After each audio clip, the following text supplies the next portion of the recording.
এবং এখানে অবশ্য অন্য কিছু আছে এটা খতিয়ে দেখার জন্য আমি প্রশাসনের দৃষ্টি আকর্ষণ করেছি। 4 দিন আপু অসুস্থ হওয়ার 4 দিন ঘরে রেখেছিলেন।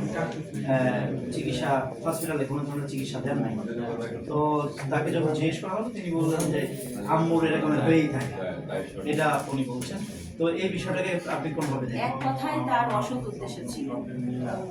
আমার মনে হয়, আমার ব্যক্তিগত ওপিনিয়ন, যে এক কথায় তার অসৎ উদ্দেশ্য ছিল, যেন ভেবেছিল যে কোনোভাবে সেই মানে আমার যেটা মনে হয়েছে যে সে যদি এভাবেই চলে যায় সব থেকে ভালো, তাহলে সব কিছু আমি আত্মসাৎ করতে পারবো, এটা আমার মনে হয়েছে। যদিও হয়তো বা এটা আমার বলাটা ঠিক না, যদি আমি ভুল বলে থাকি তাহলে সবার কাছে সরি বলে নিচ্ছি, কিন্তু যেটা আমার মনে হয় যে এটা কোনোভাবে করা উচিত হয়নি। এমন একটা মানুষের, যেহেতু তার অনেক এজ হয়েছে, তাকে একটু কিছু অসুস্থ হলে কিন্তু তাকে হাসপাতালে নেওয়া উচিত, ডাক্তারের কাছে নেওয়া উচিত। মাসে একটু ঢুকবো, আপনি অসুখ মানে অনেক কিন্তু সে কয়েকদিন আগে কিন্তু আমাদের যে আনোয়ারা ম্যাডামের মেয়ের জন্মদিনে গিয়েছে সুস্থ অবস্থায় এবং একটা প্রোগ্রাম করেছে, তখন সুস্থ ছিল। হঠাৎ করে এক সপ্তাহের ভিতরে কিভাবে একটা মানুষের সম্ভব এবং লাঞ্চ ড্যামেজ হয়ে গিয়েছে? হ্যাঁ, সেটা হঠাৎ করে তো সে অসুস্থ মানুষও না, সে ব্যক্তিগতভাবে খুবই স্ট্রং। সে হাঁটার থেকে বেশি দৌড়াতো, মানুষকে অনেক ভালোবাসে। তো হঠাৎ করে সে অসুস্থ হয়েছে, এটাও খতিয়ে দেখার ব্যাপার যে আসলে তার কি হলো, হঠাৎ করে সে কিভাবে হলো এবং কি তারপরে সে হসপিটালাইজ হলো না, এটা কেন হলো, এগুলো আমার মনে হয় খুব শীঘ্রই এটা দর্শকের সামনে আনা উচিত। এবং যার জন্য এই কাজটি হয়েছে, আমরা অন্তরাপাকে হারিয়েছি, তার এমন শাস্তি হওয়া উচিত যেটা পৃথিবী দেখবে, পৃথিবী যেন এটা থেকে শিক্ষা পায় যে আসলে বেইমানি করার ফল কতটা ভয়ানক। যেখানে অঞ্জনা আপা চিকিৎসার জন্য ভালো একটা হসপিটাল থেকে সরকারি হসপিটালে ভর্তি করা হলো, সেখানে অঞ্জনা আপার প্রায় 96 লক্ষ টাকা তার ছেলে আত্মসাৎ করেছে। সে কেন বলবে তার টাকা নেই, এর ধারে ওই ধারে কেন যেতে হবে?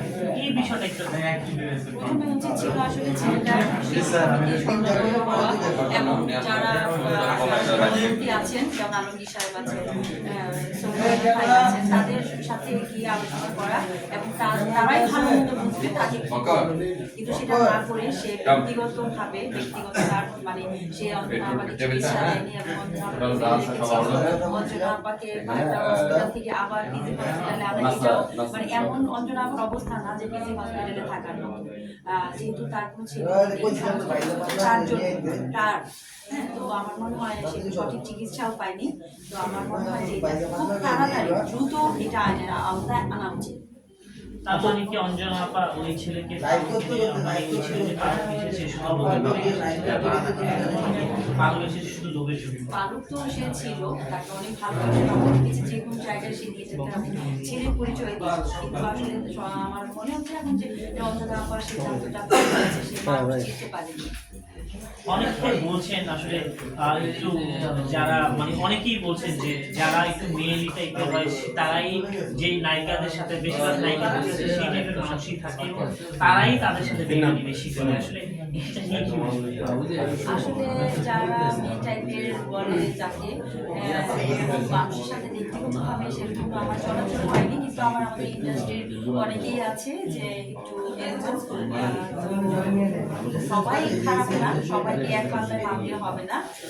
সে যে কেন এমনটা করেছে সে ভাবনার বিষয়, যেহেতু তাকে ছেলে বলে লালন পালন করেছে, তো এখানে তো মনে হয় তার ভালোবাসাটাই তার জন্য জীবনে যথেষ্ট ছিল। এই পরিচয়টা যেন অঞ্জনা ছিল, এর থেকে বড় পরিচয় কি হতে পারে?